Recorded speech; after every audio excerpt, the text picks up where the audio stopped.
Pode começar? Beleza. Confira, tudo que respira conspira. Tudo é vago, muito vale. Meu destino não preciso, o que eu quero não tem preço. Ter um preço é necessário, nada disso eu preciso. Isso de querer ser exatamente aquilo que a gente é, ainda vai nos levar além. Boa noite a todos que estão nos acompanhando pelo Facebook, pela página do Conselho Municipal de Cultura. Sejam todos bem-vindos, nossos queridos telespectadores, meio que ouvintes também, né, pessoal? Nós estamos aqui para gravar essa live sobre poesia, sobre literatura.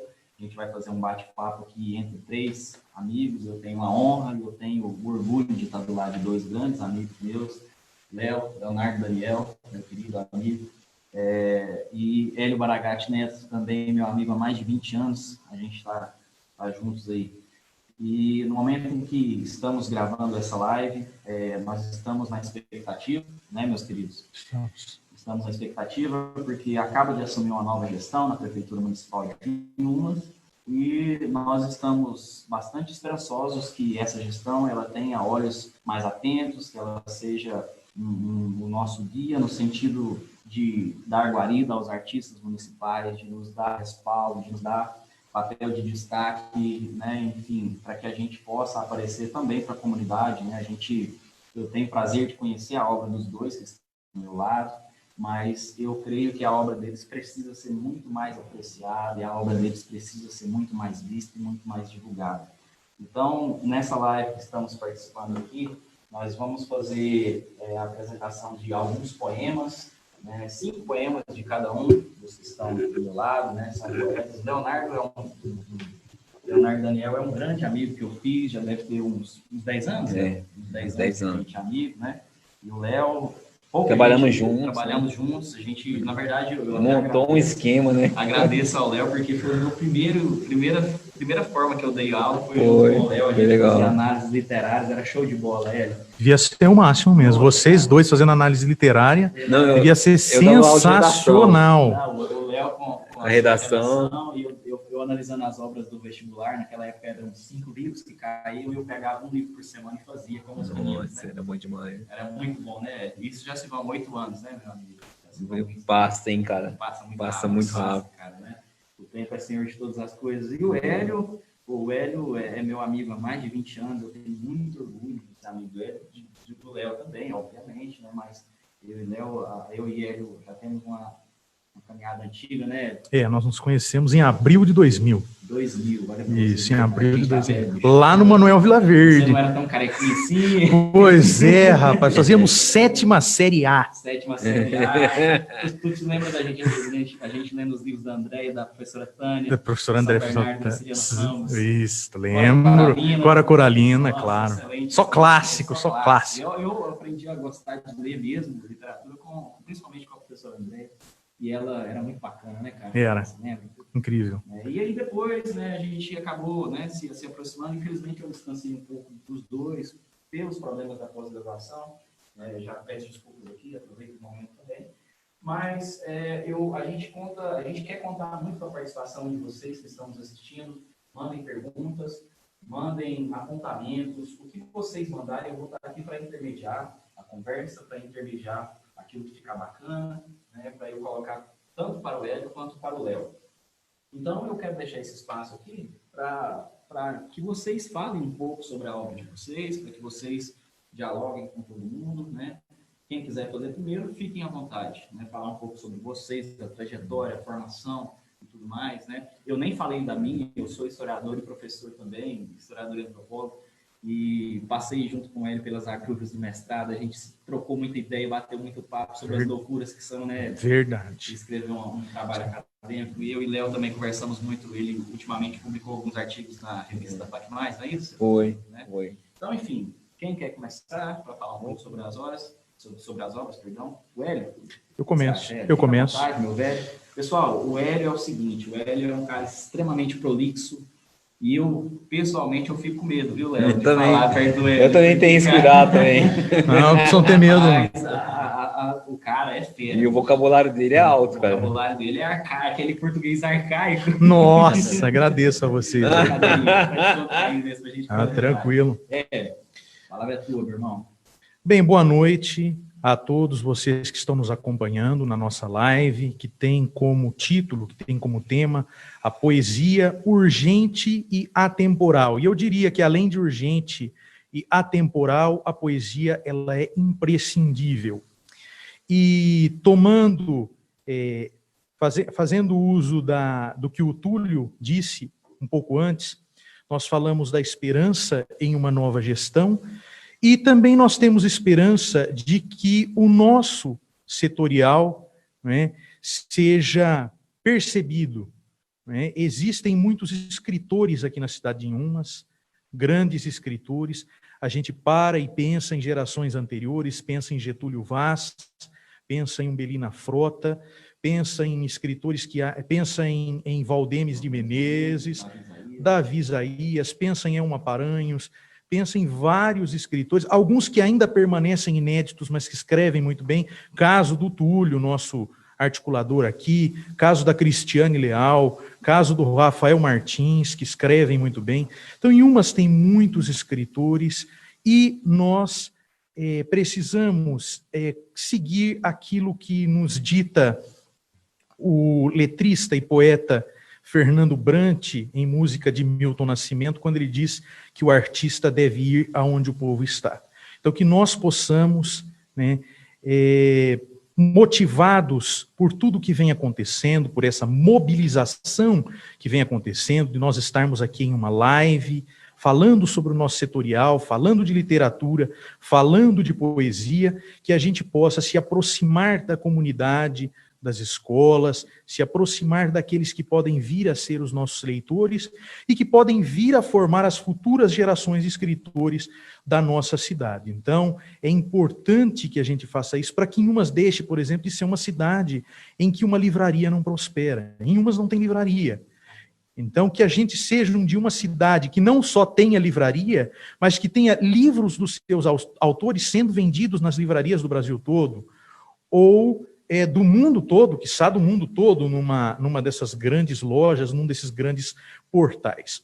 Mas, não me alongando mais, eu me apresento, eu sou o Hélio Baragatti Neto, eu sou escritor, sou professor também, sou palestrante, sou formado em letras pela UEG, possuo mestrado em letras e linguística pela UFG e já tenho 4 livros publicados. Estou com o 5º livro no prelo, já sendo rodado, um livro que vai se chamar Educação pelos Astros. Então, antes que eu faça a leitura dos poemas, que eu compartilhe isso com vocês, eu passo a palavra para o Léo, para que ele possa se apresentar, e se o Túlio não tiver nenhuma consideração a fazer. Não, é isso mesmo, né, Léo? Enfim, aquela velha história, né? Poesia não compra sapato, mas como andar sem poesia? A frase do Emanuel Marinho, né? Emanuel Marinho, sensacional. Enfim, a gente sabe que a cultura, que as artes, que a poesia, que a literatura, ela não é vista como carro-chefe quando se fala em angariação de votos, quando se fala em politicagem, que é diferente de política, né? Mas a literatura, a poesia, as artes em geral, elas também são ações políticas. São. Né? Então, acho que isso é importante, isso é o posicionamento do artista e de tudo mais, né? E muito bacana a sua mensagem, né? Você citou o Fernando Brant aí. Vamos lembrar aqui do Belchior, a esperança equilibrista sabe que o show de todo artista tem que continuar. Belchior mesmo que compôs, você sabe mais do que eu. A música é do João Bosco, a letra é o Aldir Blanc. Aldir Blanc, isso, muito obrigado. Abrir um espaço aqui agora para o meu amigo Leonardo Daniel, para ele falar um pouco sobre ele, para ele fazer as considerações, se apresentar. Fique à vontade, meu velho. Tá, boa noite, pessoal. É um prazer estar aqui ao lado de grandes amigos que compartilham o bom gosto das belas coisas da vida, entre elas a poesia. Eu queria só fazer alguns parâmetros aqui, porque depois vai servir na hora que a gente for ler os poemas. Poiesis, né, em grego, significa beleza, né? Isso é a palavra também kalos, né? Então, existe uma diferença entre poesia e poema. Poema é o corpo, são as palavras que formam o poema, é a obra. Inclusive, poema em grego significa obra. E poesia é a beleza, que salta, né? Da obra, que salta das palavras, que salta do texto. É um encantamento, exatamente. E esse encantamento é uma coisa muito interessante. Ou você tem, ou você não consegue desenvolver. Porque a escola não ajuda. A escola marginaliza, a escola expulsa, a escola aumenta a evasão. Eu tive uma aluna que ela me tocou muito no meu coração. Ela tinha 2 cadernos de 10 matérias, só com letra de rap que ela escreveu. E quase todas as palavras, a ortografia era errada. Mas ela escreveu, né? Tinha poesia ali. E a escola não consegue ver. Ainda que a norma culta não aceitasse no sentido do vocábulo, né? Nesse sentido. E, então, eu venho escrevendo assim, com afinco, desde 2003. Até o momento, eu tenho 20 livros publicados, né? A maioria por demanda, né? Eu faço parte de uma geração, essa geração que está aqui, eu, o Túlio, o Hélio, é uma geração diferente, porque é a geração por demanda. A gente não publica por tiragem, 1000 exemplares. A gente vende de vez em quando, vende um ou outro livro, e quando vende, eles imprimem e entrega, né? Então, essa é a minha geração por demanda. É claro que eu queria ser um escritor profissional e ser uma publicação por tiragem, né? Claro que eu queria. E estou batalhando para conseguir isso. Mas o que eu queria deixar bem claro é que a poesia tem que ser comprada, né? O poeta, ele não é obrigado a publicar os livros dele com o dinheiro dele e depois sair dando livro para todo mundo. Não vai ter valor, não vai ter respaldo, não vai ter respeito. Tem até a frase do Carpinejar, né, Leonardo? Aquela frase do Carpinejar que você citou quando nós estávamos conversando, né, de que o poeta não é profeta, não é isso? Isso pode falar. Nós conversávamos, quando preparávamos essa live, nós conversávamos e o Leonardo citou uma frase do Fabrício Carpinejar, dizendo que o poeta, ele não é um profeta, que ele distribui que ele precisa que a sua poesia seja comprada, que o seu livro seja comprado, né? O profeta não, o profeta distribui aquela profecia, ele distribui aquele conhecimento. O poeta, ele precisa, o escritor, ele precisa que o livro dele seja comprado, que seja valorizado aquele trabalho. A poesia, ela é trabalho também, né? Como dizia o Camões, é engenho e é arte. Quer dizer, o engenho é aquela inspiração, é aquele sopro.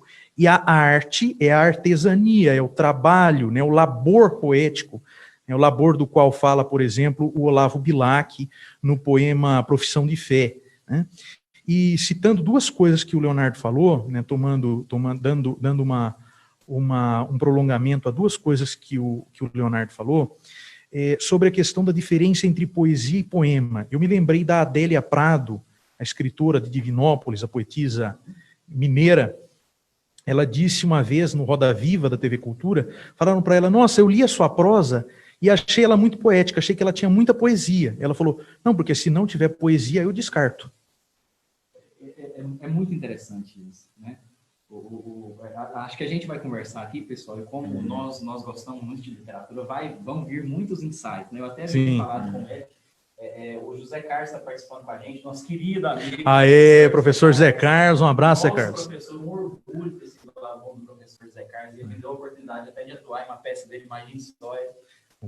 Aí sim. Douglas Moraes também está assistindo, Thiago Henrique, nosso querido Thiago Henrique, grande Thiago Henrique. Nosso querido amigo, está aqui participando conosco, né? Perpétua Pontes está falando parabéns, professores, meu respeito, orgulhosos de vocês, nós que agradecemos. Nós que agradecemos, Perpétua. Nosso querido amigo Silas Sena, inclusive seria bacana a gente aproveitar a oportunidade para agradecer ao Cláudio, né? Isso. Ceder o espaço. Cedeu o espaço, Cláudio Silva de Souza, grande maestro, muito obrigado por ceder esse espaço para nós fazermos a nossa live, para nós nos expressarmos, mesmo que o senhor esteja distante, não esteja fisicamente conosco, tenho certeza que o seu pensamento está com a gente aqui para nós fazermos a nossa live. Isso, boa recuperação. Boa recuperação. O Léo falou algumas coisas bastante interessantes aqui, né? E essa questão do poema e da poesia, essa separação, o Léo é um cara que sabe muito sobre a etimologia das palavras. Ele é alguém que vem muito dessa herança grega, dos mitos, dos típicos, enfim. Né? Mas eu fiquei pensando muito porque tem a ver com o que eu pesquiso, né? O Catulo da Paixão Cearense e outros poetas, poetas populares do Nordeste brasileiro, e inclusive poetas, outros escritores como o Guimarães Rosa, que eu aprendi a amar de coração. O Hélio é meu amigo há muitos anos. O Léo também. Sabe que eu sou fã demais de Gabriel Garcia Marques, mas são prosas poéticas demais, né? E quando você disse, só te interrompendo um minuto, quando você disse sobre essa questão da norma culta e a escola cobrar esse padrão, isso deveria ser muito mais aprofundado, né? No sentido de que os poemas do Catulo da Paixão Cearense, por exemplo, eles são poemas escritos segundo o linguajar que o povo fala. Tem acesso. Tem acesso, né? Então, é uma operação hermenêutica, que a gente diz, é uma operação didática, é uma operação freiriana, quando você deixa as pessoas terem acesso àquela informação, né? E eu já me deparei com muitos alunos que diziam para mim, professor, eu não gosto de poema. Peraí, você escuta Racionais? Escuto. Você gosta de Racionais? Gosto. Então, você gosta de poema. Né, porque é uma forma de poesia também, há múltiplas formas, e isso é muito subjetivo também. Né, isso é bastante subjetivo. Enfim, o que vocês acham, pessoal? Vocês já querem começar fazendo a leitura dos poemas? Vamos começar, né? Já são 8h20, né? Já? Olha, o tempo está voando. O nosso querido amigo Leonardo Daniel vai começar, pessoal, e só divulgando mais uma vez a obra dele, o Leonardo ele publica pela Clube de Autores. Né? Não é isso? De autores, né, Léo? Quem quiser ter acesso aos livros do nosso querido amigo. Tem meu site. Tem o site também. Poeta Léo Daniel. poetaleodaniel.com. poetaleodaniel.com. .com.br. Não, só .com. Ok. Então, pessoal, acessem, ajudem, né? Dá um abraço aqui pro Daniel Lucas, nosso querido amigo Daniel Lucas, tá assistindo a gente. Nosso companheiro de Sacombe, meu companheiro de Sacombe no júri de música. Meu companheiro de Muay Thai. De Muay Thai também, e meu companheiro de problematizações históricas. Ele está na mesma que eu, na loucura por causa do final da tese. Enfim, estamos juntos aí. Meu amigo Léo, fique à vontade. Né? Pessoal, a gente vai fazer uma dinâmica, né? Vai tentar ser o mais breve, apesar de que acho que já estamos estendendo demais. Eu vou falar mesmo, vou deixar vocês falarem. Tá? Fique à vontade, Léo. Tá. Pessoal, esses 5 poemas que eu escolhi para a noite de hoje são todos desse livro Ventos da Alma. Esse livro foi escrito em 2003, são 100 poemas em 100 dias.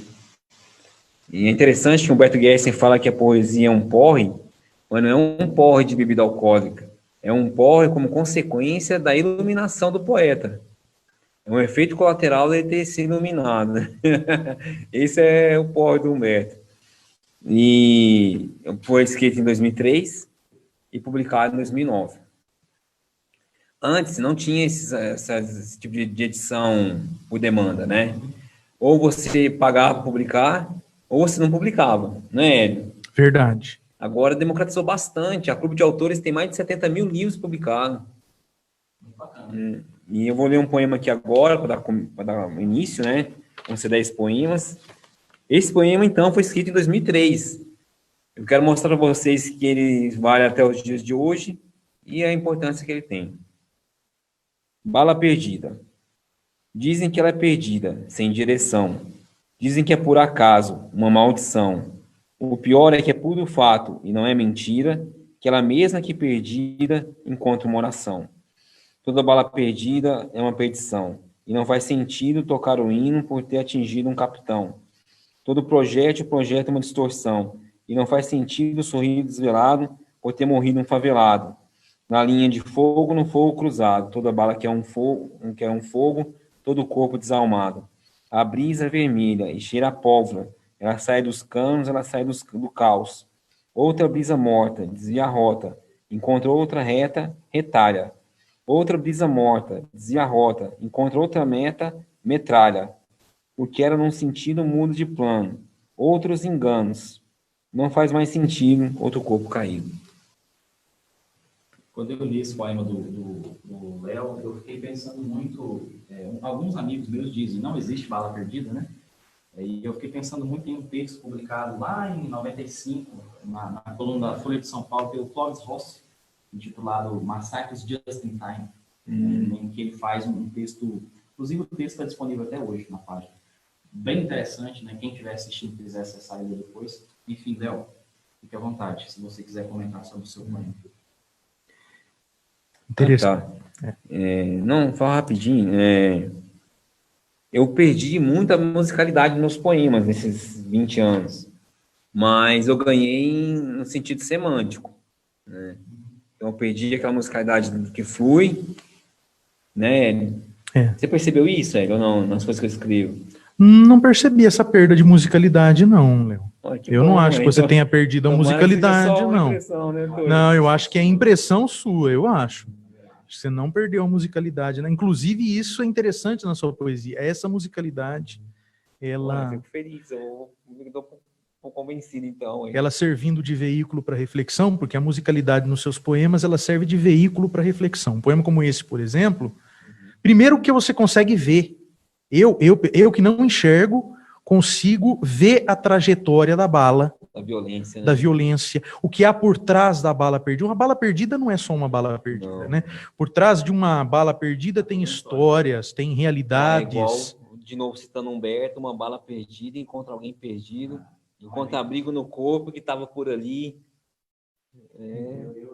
Essa questão da bala perdida, quando eu li esse texto, eu me identifiquei muito, porque eu cresci na periferia, né? Então eu cresci e eu perdi amigos. Perdendo pessoas, né? Então quando a gente ouve o termo bala perdida na mídia, a gente tem uma impressão muito crítica sobre aquilo, que realmente é bem complexo, né? Bem além. A Cristiane Leal está participando com a gente, mandando boa noite. Boa noite, Cristiane, obrigado por participar com a gente. Branco Patrícia, dizendo parabéns, a gente agradece a sua audiência, a sua atenção. E a Anália Cássia Gonçalves de Souza está dizendo parabéns, professor escritor Baragatti, professor escritor Leonardo, pela iniciativa, pois em tempos tão difíceis e maravilhosos, é maravilhoso ouvir poesia para suavizar a vida, né? Já dizia Freud, a arte existe para que nós não nos percamos, para que nós não fiquemos loucos, né? Exatamente. Hélio, fique à vontade, meu velho, é sua vez. Então, vamos ao poema. É seu. O primeiro poema que eu escolhi 5 poemas, né, assim como o Leonardo, e os 5 poemas que eu trouxe, infelizmente eu acabei me esquecendo de trazer o meu livro, O Passo das Almas, que foi publicado o ano passado pela editora Kelps, através do projeto Goiânia em Prosa e Verso.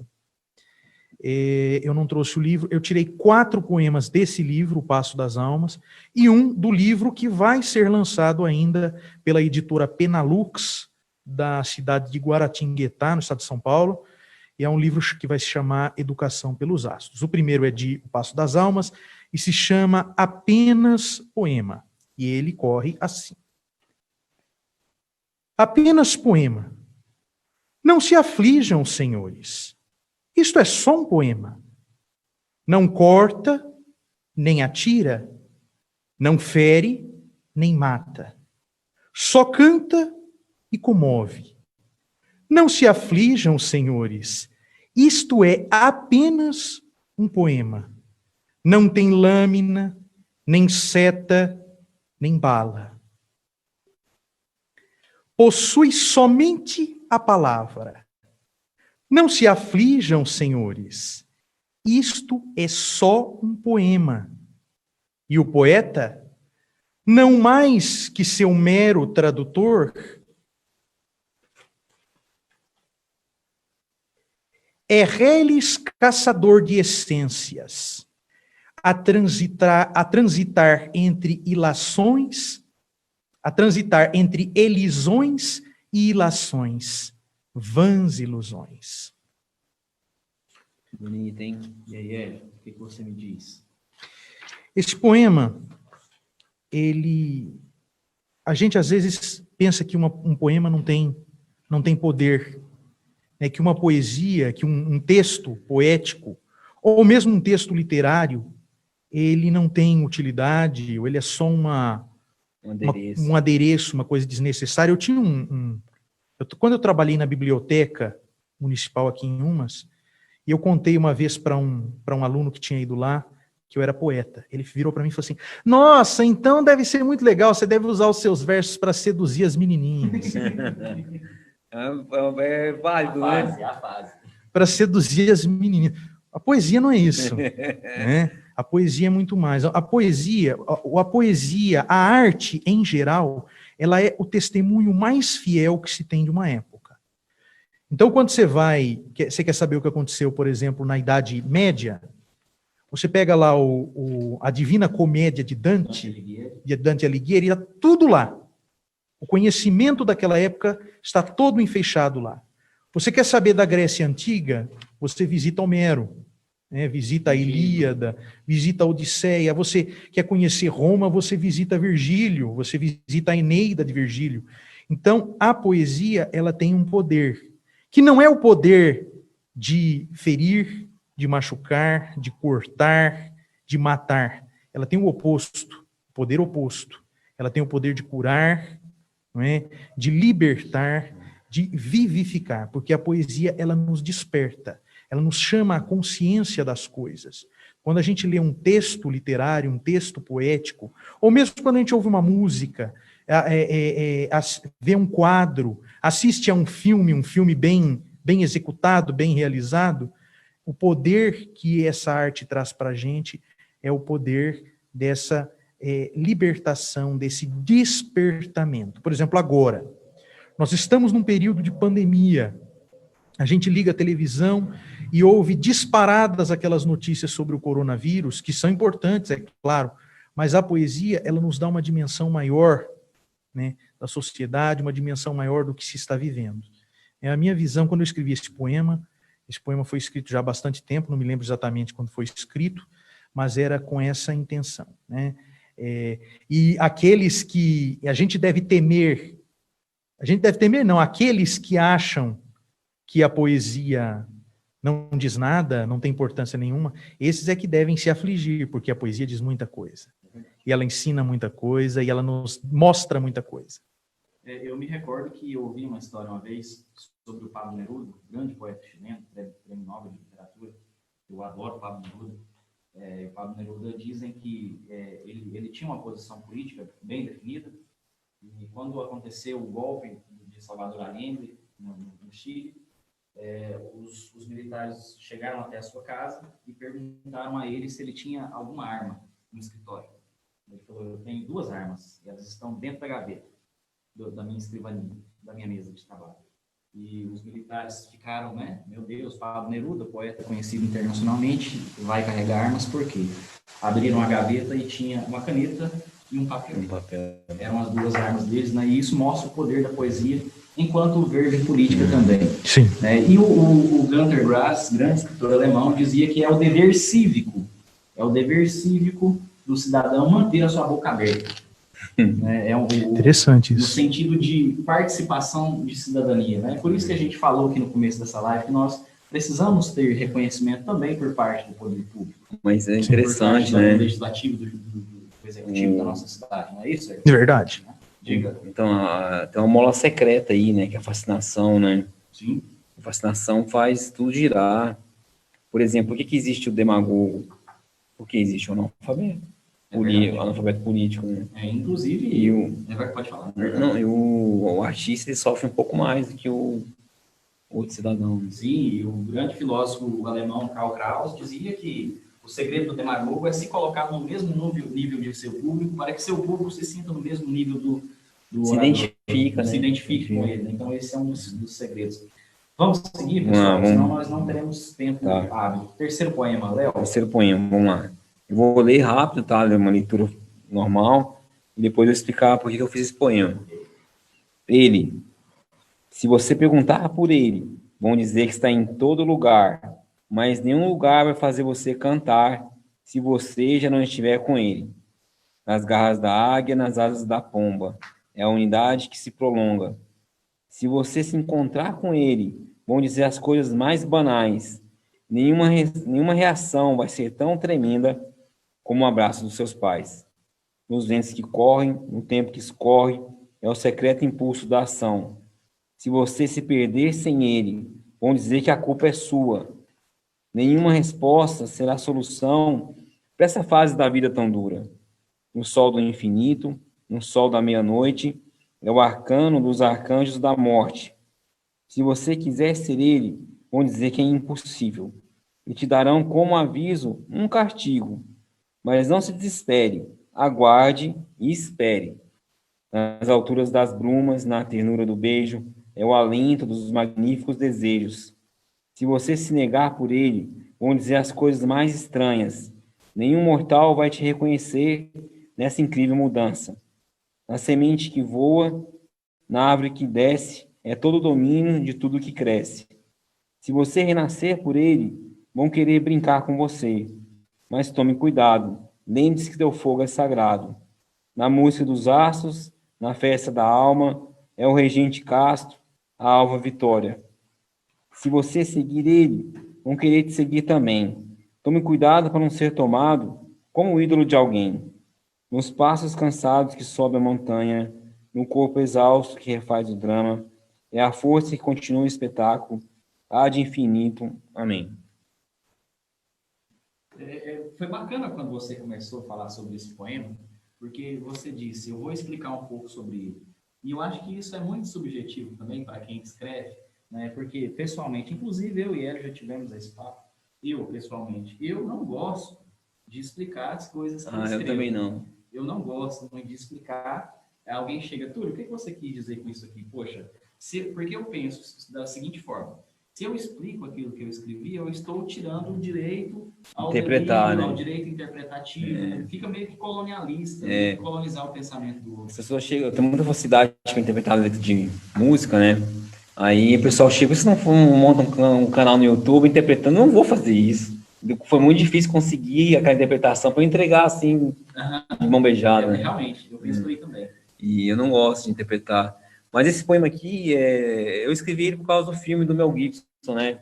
Paixão, Hélio. Paixão de Cristo. Paixão de Cristo. Depois que eu assisti o filme, eu fiquei tão chocado que eu fiz esse poema. É um filme muito forte, realmente.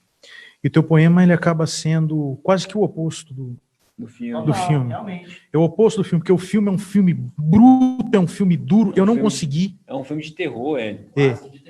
Eu não consegui assistir. Eu tive que assistir por força da faculdade. O professor pediu que nós fizéssemos um trabalho em cima do filme, porque trechos do filme são falados em latim. Nós tínhamos aulas de latim. Trechos em aramaico também, né? Trechos em aramaico também. Mas ele se deteve nos trechos em latim, porque a disciplina era latim. O John Will, que era o nosso professor.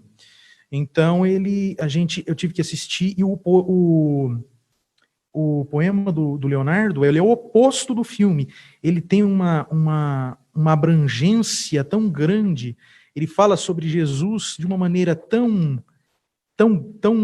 grande, tão grandiloquente, assim, mas sem ser um poema raso. Ele é profundo, ele fala de Jesus de uma maneira tão profunda, porque tem gente que acha que para falar de Jesus é só falar meia dúzia de aleluia, é só falar meia dúzia de glória. Dragão, né, as pessoas pensam que falar de Jesus é muito mais difícil, é muito difícil. Falar de Deus, como falar de amor, mais tarde tem poemas amorosos aqui, falar de amor, são os temas mais difíceis, porque são temas que a gente precisa pensar muito antes de falar, porque muita gente já falou, e muita gente já falou de maneira superficial, rasa, muita gente também já falou de maneira muito profunda. Sim.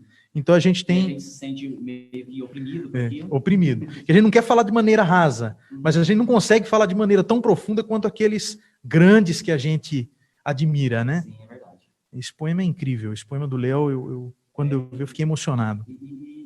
Você diz que não é por meio de meia dúzia de aleluias que a gente realmente fala e escreve sobre Jesus, né? Uma das coisas mais lindas que eu já li sobre Jesus, a história, entre aspas, alternativa sobre Jesus, foi escrito pelo Fernando Pessoa. Se chama O Apanhador de Rebanhos. Sei, é um poema lindo, cara. Já li. Muito bonito. Inclusive tem no YouTube declamado pelo grande Antônio Abujanra. Já ouvi. Nossa, é muito bonito. Já ouvi. É muito bonito, né? O Wilker Postigo está dizendo aqui, parabéns a todos. A poesia como música é vida, expressão, sentido profundo, símbolo concreto, materialização da psique através do veículo da arte. Obrigado, Wilker. Obrigado, Wilker. Manda um abraço pro Anderson, Wilker, que faz tempo que eu não vejo o Anderson, rapaz. Faz tempo que eu não vejo o Anderson também. Fiz terceiro ano com o Anderson, cara. A gente fez junto. Fez junto. É verdade. Né? Enfim, Vamos para o próximo? Agora, próximo. Já que falamos de Jesus, vamos para o próximo poema que se chama Profecia. Essa forma que vocês fizeram ficou muito bacana. Cara. Encaixou, né? Os temas ficaram muito legais. Né? Que bom que deu certo, né? E olha que a gente não combinou previamente. Não, ficou tudo poético, né? Tudo aconteceu, rapaz. Incrível isso. Incrível. Então vamos ao poema Profecia, também está no livro O Passo das Almas. Profecia.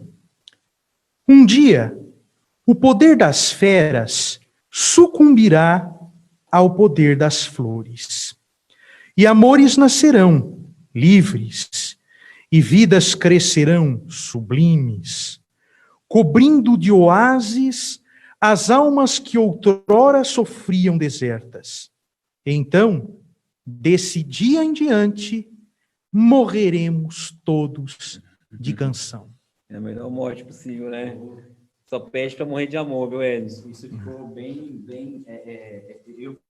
Antes do Ed falar sobre o poema dele, me pareceu uma transfiguração onírica muito próxima às ideias que a gente tem de Éden.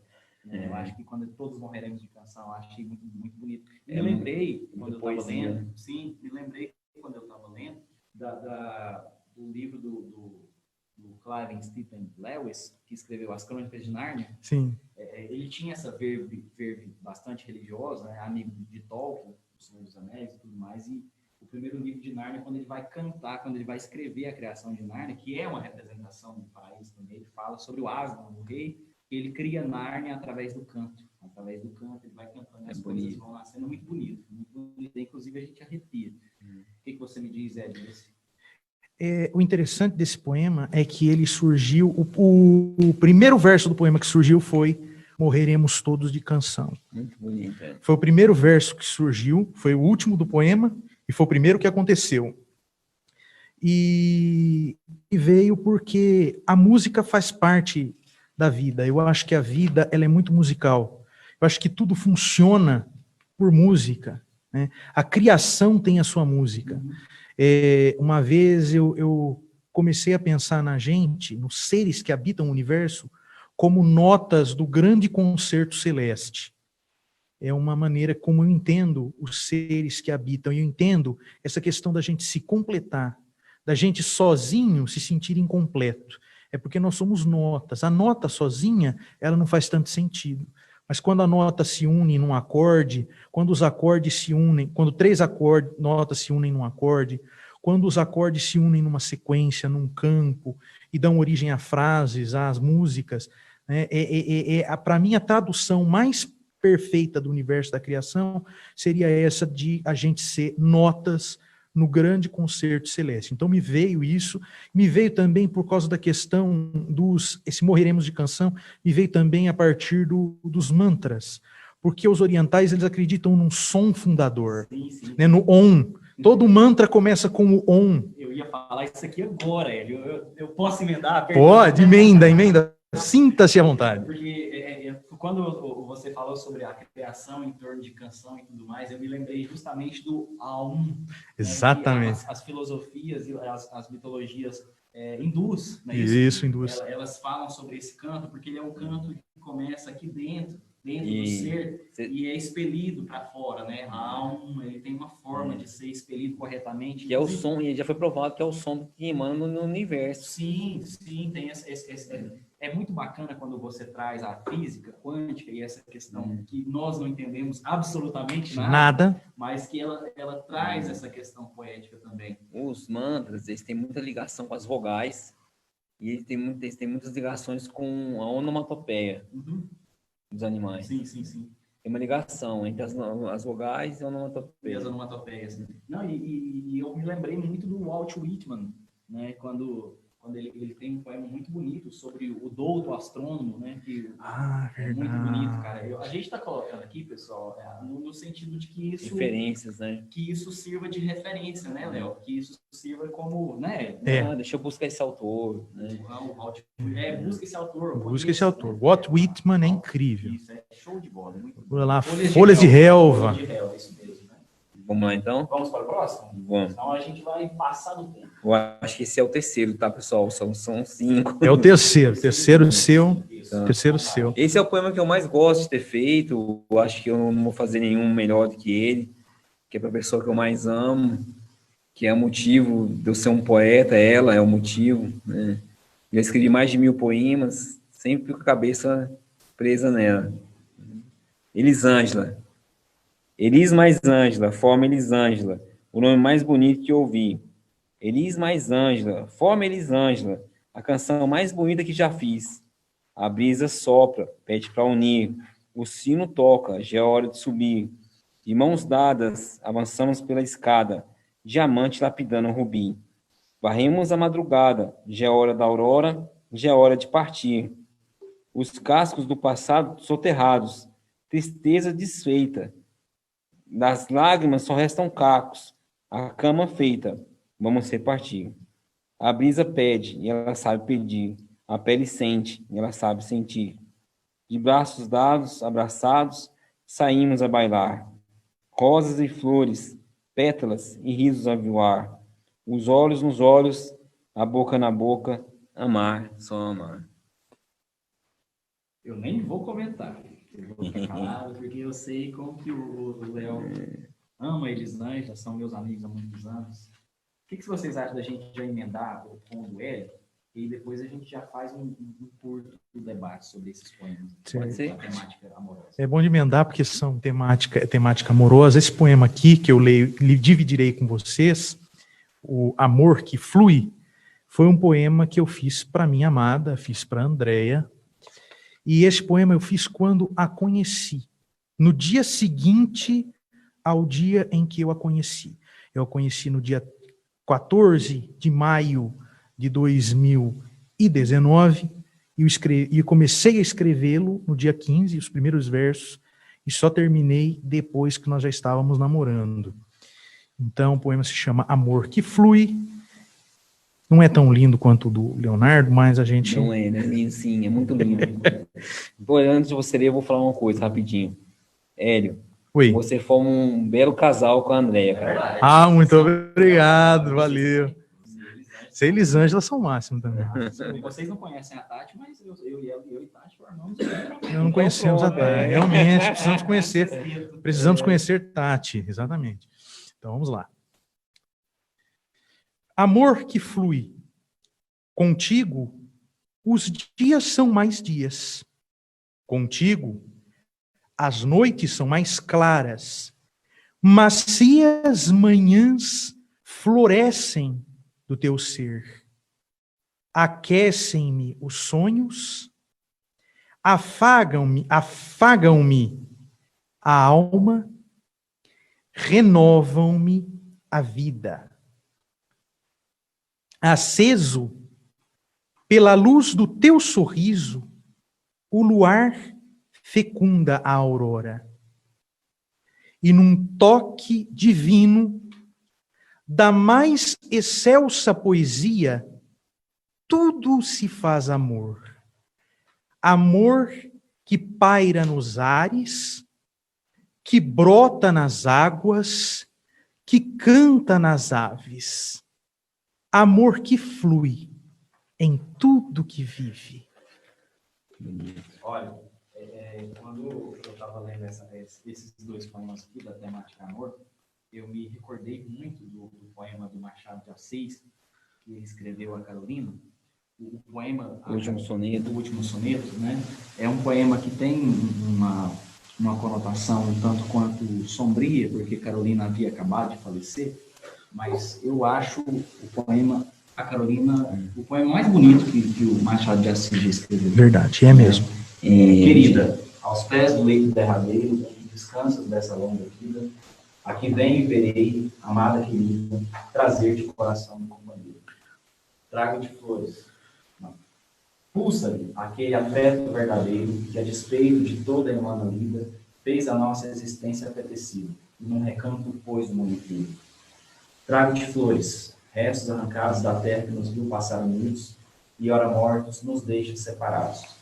Que eu, se tenho nos olhos mal feridos, pensamentos de vida formulados, são pensamentos idos e vividos.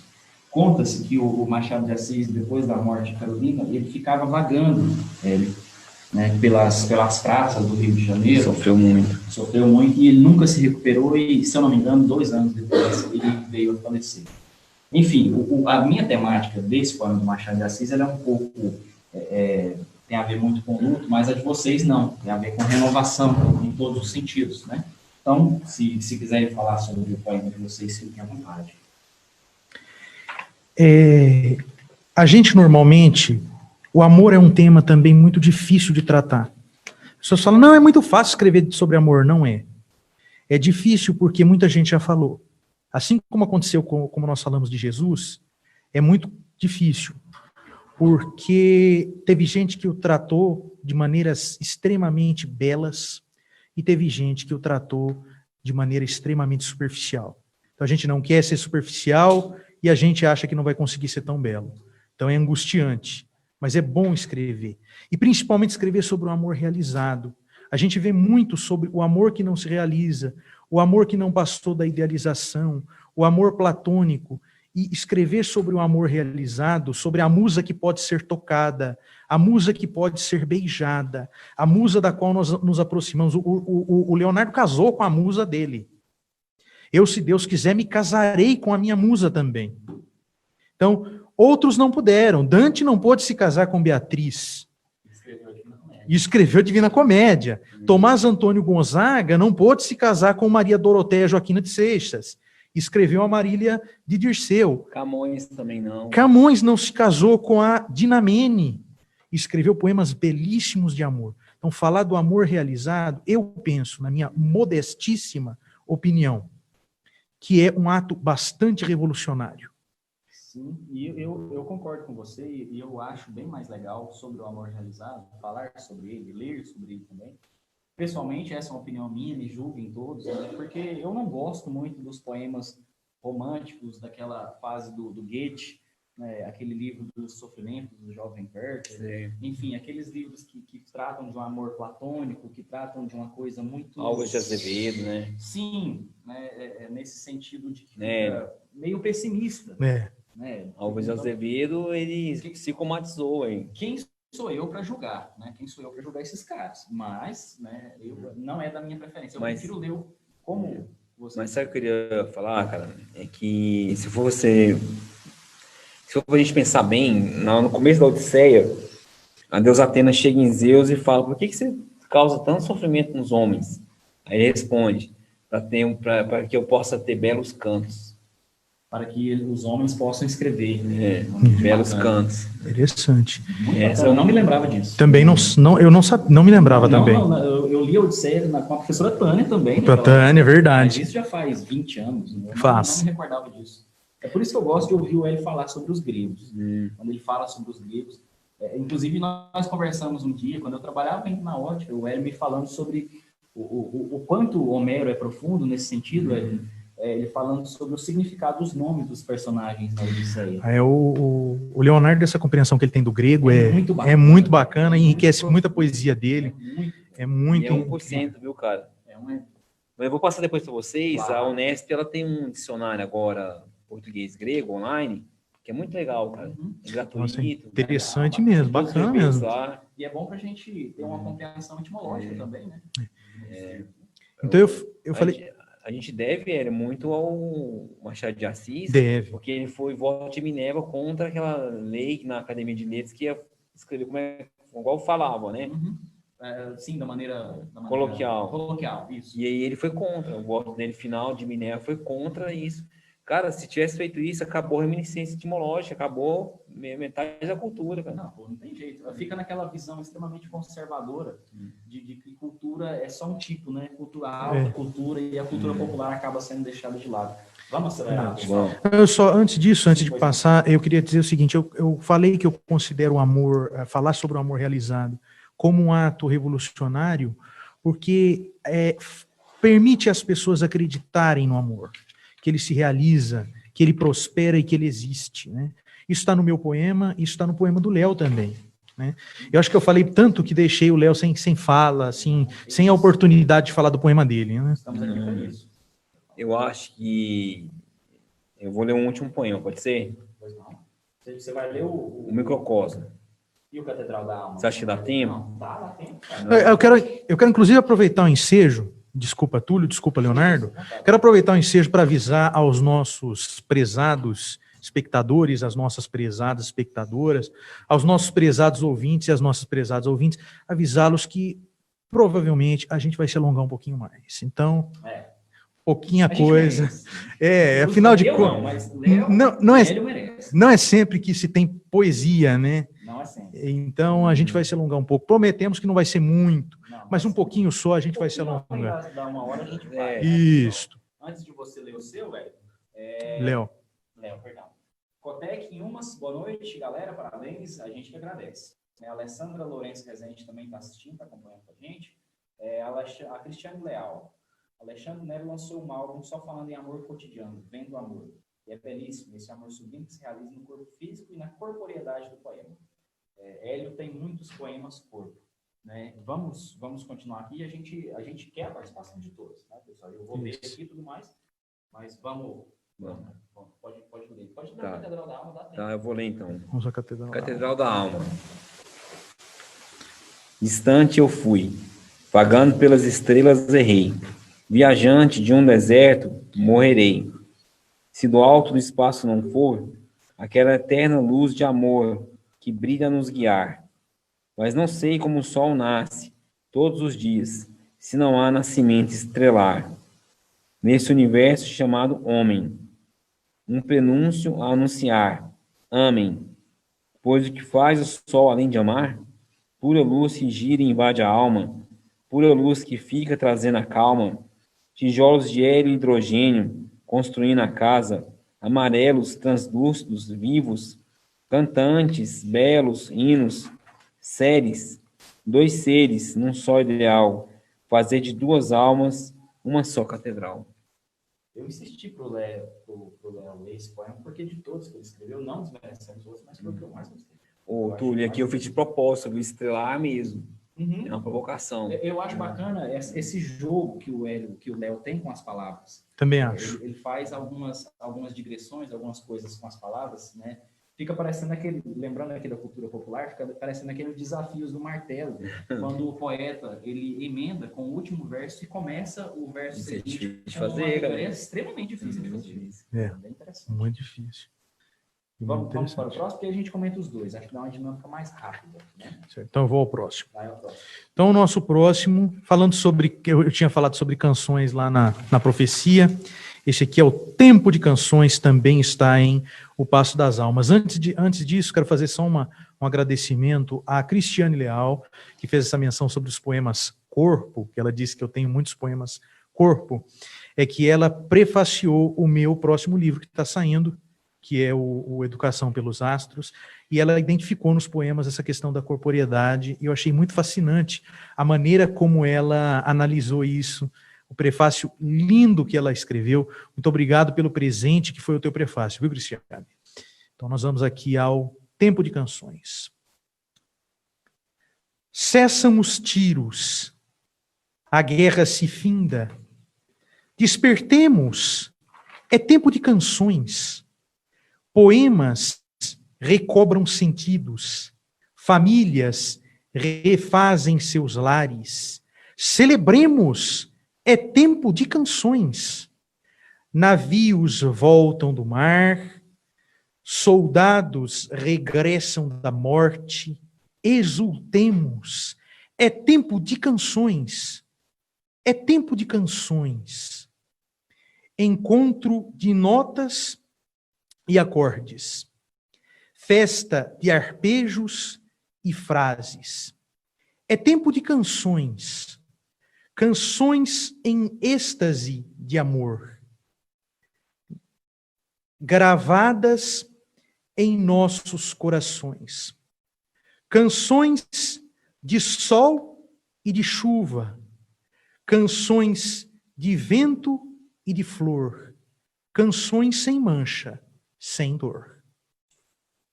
É bacana isso que o Hélio falou sobre a Cristiane, e tem muito a ver com aquele tema que a gente tinha falado sobre não explicar o poema e deixar o leitor viajar, entre aspas, no bom sentido da palavra, né, nos significados que ele próprio vai descobrir. O problema, sim, cara, que você está falando de hermenêutica, né? A hermenêutica é arquetípica, né?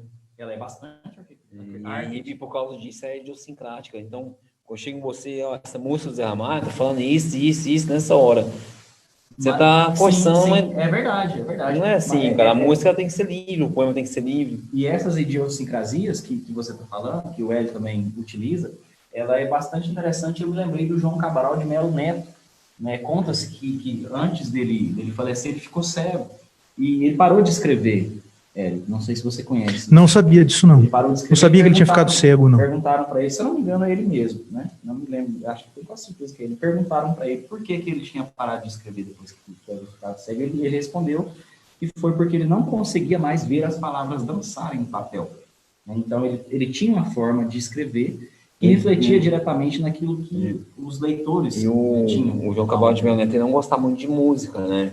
Nem de musicalidade, você sabia disso? Não sabia. Não gostava. Não tinha rima. Quem me libertou das rimas, assim, quando eu ainda era um aspirante a poeta, foi o João Cabral de Melo Neto. Não tem rima, ele tem umas rimas internas de vez em quando e algumas alterações, mas não é um poema rimado. Naquela estrutura infantil, fixa, né? Uhum. Chega a ser um pouco até simplório, né?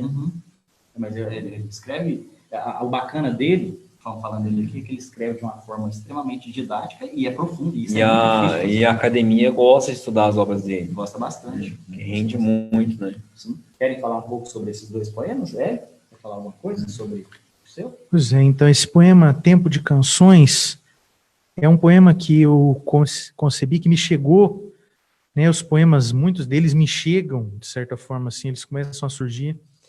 E eu fui anotando porque foi um tempo que eu sonho ver, o tempo de canções, o tempo em que os tiros cessem, o tempo em que a paz se manifeste em toda a sua plenitude.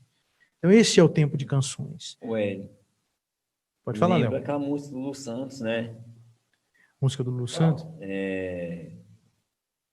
Que fala da hipocrisia. Eu vejo no... o Tempos Modernos. Tempos Modernos. Está no primeiro disco do Lulu essa música. Muito bonito. Isso, um disco de 82. Interessante. E até hoje é atual, né? Atemporal. Mais atual do que nunca, né? Pois é. O bacana de música engajada nesse sentido é que justamente era o tema da nossa live, né? Ele é atemporal. É atemporal. Eu gostei muito porque eu achei que esse poema, eu fiquei um tempo sem lê-lo, e agora que eu estou lendo, que eu li aqui para vocês na live, eu achei que esse poema é bastante propício para o que a gente está vivendo hoje, né? Eu estou percebendo isso também em mim, viu, cara? Estou com mais atenção. Porque é o seguinte... É bacana revisitar a obra, né? E é interessante porque esse tempo de canções, a gente sonha com ele e a gente precisa construí-lo. Né? E cada um tem a sua forma de construí-lo. Eu tento dar a minha contribuição através dos meus textos, através dos meus poemas. E você citou, você fez uma a gente viu esse poema, você citou o fato do João Cabral de Melo Neto ter ficado cego no fim da encarnação dele, da vida dele, e eu acho interessante porque ele parou de ver as palavras dançarem no papel, e aí não pôde mais escrever. Eu acho que eu pararia de escrever se eu voltasse, se de repente acontecesse de eu enxergar. Você acha? Eu penso que sim, porque eu não sei se eu conseguiria sentir as coisas da mesma maneira que eu sinto. É uma questão muito ligada aos sentidos. Aos sentidos, Eu sinto as palavras. O que eu estou escrevendo, eu sinto. Eu não sei como é que eu explico, mas eu sinto o que eu estou escrevendo. É bem aquilo que você disse, quando você quer falar de um sentimento ruim, você representa um homem de terno azul escuro? Terno azul marinho, Isto. Exatamente. Interessante. Diga. A palavra dom também é do grego. É do grego, né? E é interessante que o radical dela é o radical do on, ser interno. Que virou o mantra on, né? E sabe o que significa dom? Presente. Presente. O cara que tem um dom, recebeu um presente, ele nunca mais vai ter paz. Nunca mais vai ter paz. No bom sentido. Ele pode ficar no máximo umas 2 semanas sem escrever, e se ele não escrever, fica louco. Eu sou assim, eu fico angustiado se não escrevo. É bacana isso que vocês falaram de revisitar a obra, né? O Moacir Scliar dizia, né, Léo?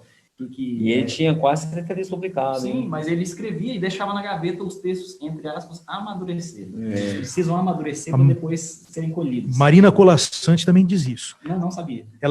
Eu assisti uma entrevista recente dela, eu não sei se você conhece, se os espectadores conhecem, que é o projeto Sempre um Papo, do Afonso Borges. Não é bom, cara. Não conheço. São entrevistas com escritores. Chama Sempre um Papo. Tem o canal no YouTube, tem a página no Facebook, tem o Twitter também. E ele tem um canal também, não sei se é a TV Senado. E tem os programas dele, são exibidos, não lembro se é na TV Senado ou na TV Câmara. Então, a Marina Colasanti, numa entrevista, ela disse o seguinte, que perguntaram para ela, por que você demora para publicar livros de poesia? Por que os de crônicas vêm com mais frequência? Ela falou assim, porque a poesia precisa de um tempo de maturação. Ela dizia. Ele revisita a obra. Cada um tem uma forma de escrever, né? Hemingway escrevia de pé. Né? Lápis. Com lápis. O J.D. Salinger gostava de escrever pelado. Ele gostava de escrever nu, completamente nu. Cada um tem uma forma de escrever. Que situação. Só. Enfim, cada um tem um método próprio. Né? Eu gosto muito do método do José Saramago e é o que eu tento estou tentando aplicar na minha tese. De escrever uma página por dia. Nada além de uma página. A não ser que seja extremamente necessário. Mas você sabia que não precisa mais do que isso? Não, no caso do trabalho acadêmico é complicado, porque há prazo a ser trabalho acadêmico é complicado. É um saco nesse pra falar a verdade. Eu tenho problema com a linguagem acadêmica, porque eu não consigo escrever, eu tenho muita dificuldade para escrever em linguagem acadêmica.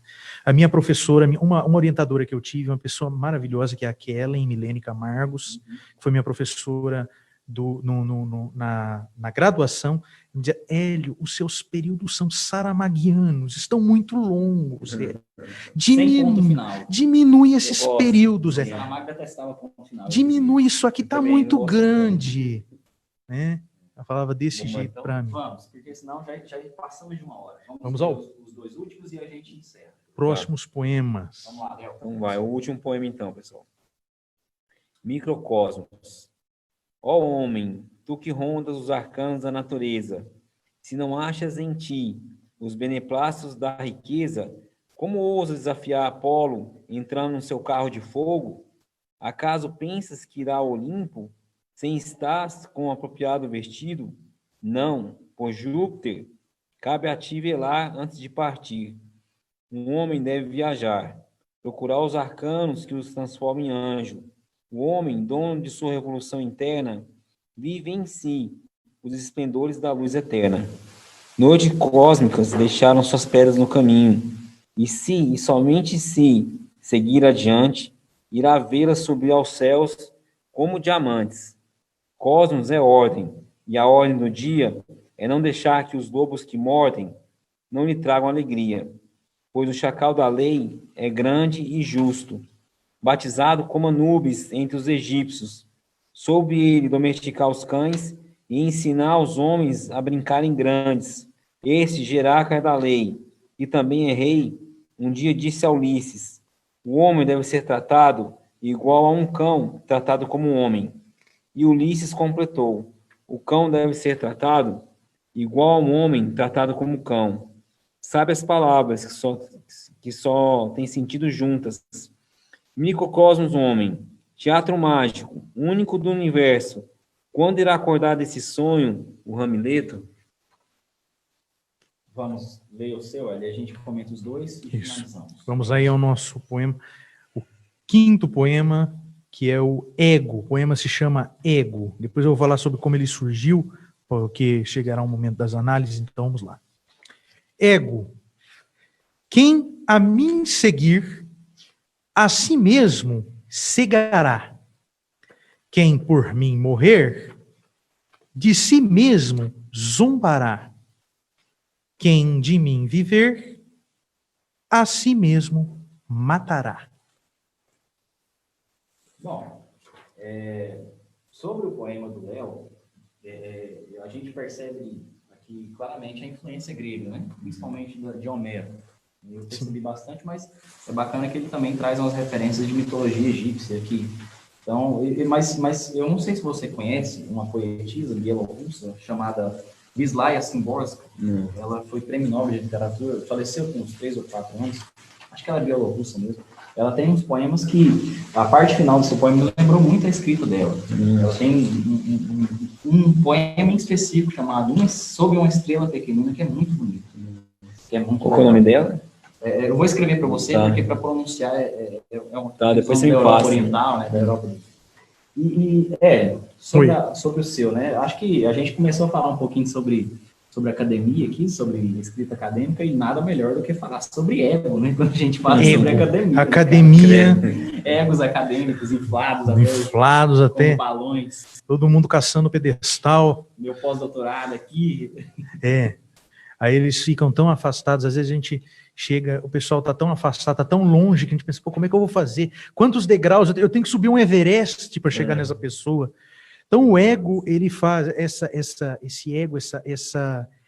o egoísmo, ou a egolatria, ou essa coisa de se centrar, de achar que é o centro do mundo, né? Acaba matando a gente animicamente. Porque a gente acha que todos têm que se colocar no lugar da gente e a gente não se coloca no lugar dos outros. E aí faz o casamento, o diálogo com o poema do Léo. Né? Esse poema surgiu de um mal-entendido. Esse poema surgiu de um mal-entendido. Eu estava na minha casa ouvindo um CD do Milton Nascimento que eu ganhei do meu amigo Juvencio. Grande Juvencio Silva Alarcon Júnior. O Juvencio, ele me deu um CD do Milton, eu pus o CD do Milton para tocar, e tinha uma música, eu não sei o nome dela exatamente, eu acho que é Três Pontas, mas eu não tenho certeza. A música que ele canta com o Caetano. E tem uma hora que ele diz que Deus segue esse menino. Eu pensei, nossa, mas que coisa triste desejar que Deus segue o menino, que o menino fique cego. Que coisa triste. Aí eu continuei ouvindo a música. Que Deus segue esse menino. Que deuses o seguirão. Aí eu pensei, então não é segue de cegar. É segue de seguir. Isso ficou guardado na minha mente e se transformou nesse verso. Quem a mim segue, a si mesmo cegará. Então essa questão que a gente fica cego, a gente não vê o outro, a gente não se... Diga, Leonardo. Não pode terminar. Então se coloca o poema do Leonardo justamente nos convida a entender que a gente se completa, que a gente não está isolado, não é que nós somos universos incompletos dentro de um universo. Então que a gente vai se completando, que a gente deve tratar todos os seres com respeito, né? Com dignidade, né? Com o máximo possível de apreço, com empatia, se colocando no lugar, não é? E aí é interessante que o Léo tem uma questão, a gente estava conversando outro dia, quando o acusaram de ser alienado. Né? O acusaram de ser alienado. Leram os poemas dele e acusaram ele de ser alienado. E a gente estava conversando justamente sobre isso. Leonardo, me desculpa, eu te interrompi. Pode... Essa palavra, esse termo alienado, ele é um termo que controverso. Estudantes de humanas adoram utilizar quando ele vê as outras pessoas. E não consegue entender, né? Não consegue entender mais profundamente, né? Mas porque o alien, na verdade, ele é o outro, né? Tem essa conotação. E o bárbaro é o outro também. O barbarói. O Claude Lévi-Strauss, o grande antropólogo, ele tem uma definição de bárbaro que é muito interessante. Bárbaro é, antes de tudo, aquele que acredita na barbárie. Enfim, seguindo em frente, aquela música linda do Almir Sater. Tocando em frente. Obrigado, menino. Almir Sater e Renato Teixeira. E eles contam que a música foi um grande presente. Eles estavam 5 minutos. E fizeram a música em 5 minutos e ela veio como se fosse um presente. E é assim também com o seu poema, Léo, perdão. Agora eu tô numa fase nova para mim, né? Que eu tô escrevendo haikais. Você está escrevendo haikais? Então você está meio Paulo Leminski. Já li, mas eu não tô lendo para não influenciar muito. Você está meio Paulo Leminski agora. Tá meio Paulo Leminski. Eu tô assim naquela onda assim do taoísmo, da arte marcial, eu acho que eu já escrevi uns 400 haikais, cara. Bacana, cara, tem que publicar. E são belíssimos, hein, os haikais. Pessoal, quem quiser conseguir as minhas coisas assim, nem tudo é pago, no site Recanto das Letras tem muita coisa minha lá de graça lá. Bacana. Deixa eu só inclusive os haikais. Para o Gustavo Henrique Conceição Gomes, né, para Cristiano Leal, que mais uma vez está aqui participando com a gente. E a gente já passou 11 minutos do tempo, pessoal. Vamos fazer uma despedida rápida, né, para não se estendermos demais, não ficar cansativo. Né? Quem quer fazer uma... Quem quer começar? Eu começo. Faz. Então, pessoal, gostaria de agradecer a todos vocês que nos acompanharam, que tiveram paciência, que tiveram atenção, que se dispuseram a ouvir um pouco de poesia, que se dispuseram a ouvir um pouco de reflexão sobre poesia, né? É isso, inclusive, que eu faço no meu canal, que é o Sala de Poesia, a gente reflete sobre poesia. Então, falar sobre poesia é algo que me dá muito prazer, e eu espero, sinceramente, que vocês tenham sentido esse prazer também, que vocês tenham compartilhado esse prazer, que vocês tenham sentido através da vibração da minha voz, através da vibração da nossa voz, das nossas vozes, do que a gente falou aqui, esse prazer que a gente sente falando de poesia. Eu quero agradecer a cada um de vocês que fez comentário, que participou, que acompanhou. Quero agradecer mais uma vez ao maestro Cláusius por nos ter cedido o espaço. Quero agradecer ao Silas Sena, que ficou na parte técnica aqui, tornando possível, né, a realização dessa live. Então, gente, muito obrigado. Eu desejo nada mais do que muita poesia na vida de todos vocês. Isso, divulga a sua página. Então, pessoal, o meu canal está lá no meu canal está no YouTube. Se você digitar lá no Google Sala de Poesia, Hélio Baragatti, você vai me encontrar lá. Também, e aí vocês se inscrevam, por favor, né? Deem sugestões, façam comentários, assistam aos vídeos. Nós temos 26 vídeos publicados no canal, tá? Deem uma força lá. Sala de Poesia, Hélio Baragatti, vocês encontram lá e poderão ver reflexões. Quem sabe a gente faça um encontro desse um dia, promova um encontro desse um dia, ou vários encontros desse um dia. Amém. Lá no meu canal. Amém. Eu também acho que vai ser muito interessante se a gente continuar um papo nesse sentido, né, Léo? No canal do Hélio. O Thiago está aqui dizendo aqui, pode ficar na live mais umas 2 horas, cara. Se dependesse só de nós. Se dependesse de nós, a gente ficava, meu. De literatura aqui, porque a gente nem começou a nem começou a arranhar. A gente passou pela superfície do negócio. Mas exatamente. Infelizmente, a gente não tem essa disponibilidade de tempo. O Silas já está aqui cansado, está passando do horário dele, coitado, e divulgue, meu amigo. Tá bom. Queria agradecer ao Silas, que está aqui, foi meu aluno. Era um aluno muito bom em matemática, viu? Dava aula para ele de português. E meu site é poetaleodaniel.com. Lá tem muita coisa. Todo dia eu escrevo alguma coisa, coloco lá. Realmente, agora vai para o 21º, né? Livros publicados. Mais de 1000 poemas, mas eu me sinto assim um iniciante, um aspirante, um estudante. Estou me divertindo bastante ainda. Bacana. Então, e a gente se diverte mais ainda, né? Com certeza. As coisas que o Léo escreve. Pessoal, muito obrigado a todos que assistiram, obrigado aos que participaram. Eu ainda não tenho nenhum livro publicado, mas estou no corre. Minhas coisas estão amadurecendo ainda, Hélio. Tomara que consiga publicar aquele livro das flautas lá que eu fiz o prefácio. E eu já refiz ele todo, já recosturei, está parecendo Frankenstein. É incrível aquele livro. É um livro incrível. Os contos do Túlio, pessoal, é o seguinte, quem tiver oportunidade um dia de ler os contos, são contos incríveis, porque o Túlio encontra inspiração em letra do Pink Floyd e, ao mesmo tempo, em música do Liu e Léo. É verdade. E é uma coisa incrível, é muito interessante. O livro dele se encontra de Liu e Léo a Shakespeare, entendeu? De Zico e Zeca a Henry David Thoreau. Tem Thoreau também, cara, tem. É uma loucura. O Hélio lendo o meu livro falou, bicho, eu encontrei referência de Shakespeare aqui, falou, quem sou eu? Mas eu tenho um projeto novo, né, que está em andamento ainda. Ano passado eu perdi minha mãe, perdi meu irmão, e isso mudou bastante a minha forma de pensar. A gente já estendeu o tempo aqui, a Natália Pessoni está dizendo pena, cheguei no fim, mas muito obrigado, pessoal, obrigado a todos. Desculpa, Silas, muito obrigado mais uma vez, obrigado ao Maestro Cláudio por ter cedido espaço, e espero que a gente esteja presente mais uma vez para falar mais sobre literatura, tá bom? Um abraço a todos. Um abraço a todos. Valeu, gente. Valeu, um abraço.